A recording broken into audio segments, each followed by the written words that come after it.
हे cosmic खोजकर्ताओं और जिज्ञासुमन, सोमसूत्र में आपका फिर से स्वागत है। आज हम एक ऐसे विषय में गहराई से उतर रहे हैं जो प्राचीन भी है और अविश्वसनीय रूप से प्रासंगिक भी। दुनिया भर की विविध संस्कृतियों में साइकेडेलिक्स का ऐतिहासिक उपयोग। आधुनिक सुर्खियों से आप जो कुछ भी जानते हैं उसे भूल जाइए। हम पवित्र प्रथाओं, आध्यात्मिक यात्राओं और गहन उपचार की बात कर रहे हैं जो लिखित इतिहास से भी पहले के हैं।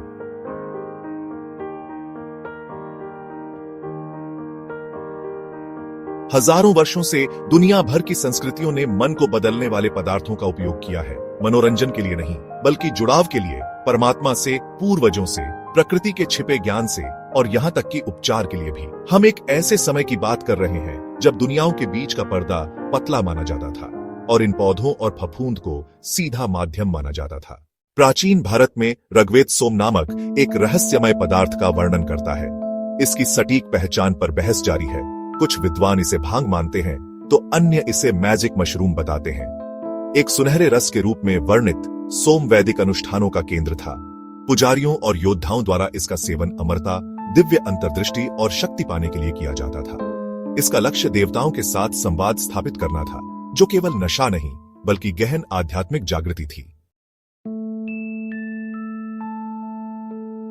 सोम से निकटता से जुड़ा हुआ प्राचीन ईरान का हौमा है, जिसे पारसी धर्म और इसकी पहले की परंपराओं में पूजा जाता है। अवेस्ता, पारसी धर्म के धार्मिक ग्रंथों का प्राथमिक संग्रह, हौमा का उल्लेख सोम के समान ही आश्चर्यजनक रूप से करता है।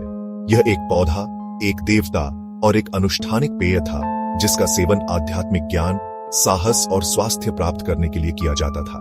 साझा भाषाई जड़ें और अनुष्ठानिक महत्व एक सामान्य इंडो ईरानी विरासत का दृढ़ता से सुझाव देते हैं, जहां इन मन परिवर्तनकारी पदार्थों ने उनके आध्यात्मिक ढांचे में एक महत्वपूर्ण भूमिका निभाई। ईरानी भाषा में भांग को बोंग या हाउमा भी कहा जाता है।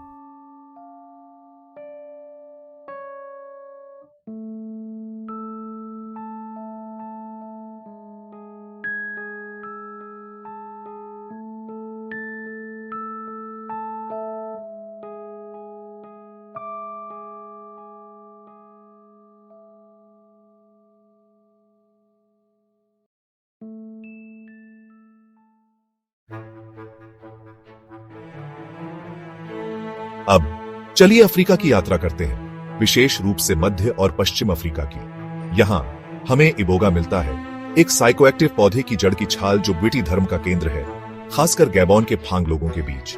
हजारों वर्षों से इबोगा का उपयोग विस्तृत दीक्षा समारोहों, उपचार अनुष्ठानों और आध्यात्मिक खोजों में किया जाता रहा है।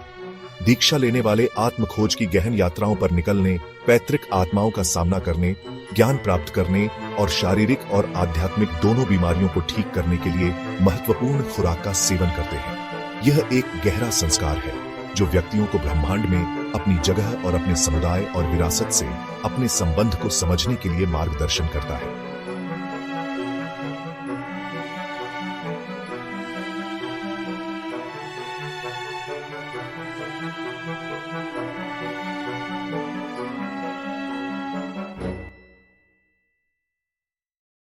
अंत में हम अमेरिका पहुंचते हैं, जहां साइकेडेलिक उपयोग का एक विशाल ताना बाना खुलता है। उत्तरी अमेरिका में हुइचोल जैसे स्वदेशी लोग आध्यात्मिक उपचार और मार्गदर्शन के लिए पवित्र समारोहों में पेयोट कैक्टस का उपयोग करते हैं। मेसो अमेरिका में एज़टेक और माया ने भविष्यवाणी और अपने देवताओं से जुड़ने के लिए साइलोसाइबिन मशरूम का उपयोग किया।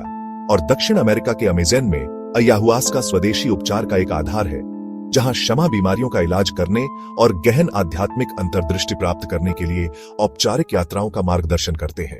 जो बात आकर्षक है वह है सुसंगत धागा।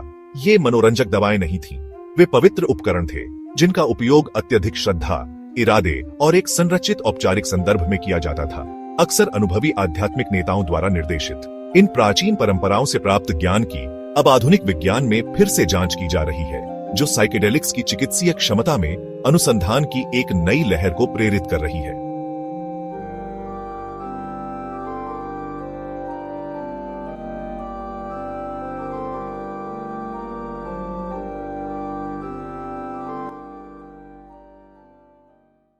तो भारत के वैदिक भजनों से लेकर अमेज़न के जंगलों तक मानवता और साइकेडेलिक्स की कहानी लंबी, जटिल और गहरी आध्यात्मिक है।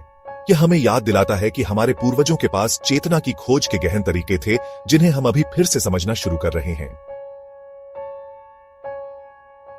कृपया याद रखें कि भारत में केवल भांग ही कानूनी है और विभिन्न राज्यों में सरकार द्वारा अधिकृत खुदरा दुकानों पर उपलब्ध है।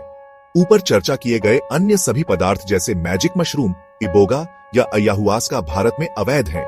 अवैध पदार्थों में लिप्त न हो, कानूनी पदार्थों का जिम्मेदारी से आनंद लें। इन प्राचीन प्रथाओं पर आपके क्या विचार हैं? मुझे नीचे कमेंट्स में बताएं। इस वीडियो को लाइक करना और गहरी जानकारी के लिए सब्सक्राइब करना और उस नोटिफिकेशन बेल को दबाना न भूलें। अगली बार तक जिज्ञासु बने रहे, खुले विचारों वाले बने रहे और अपने भीतर और अपने आसपास के ब्रह्मांड की खोज करते रहे।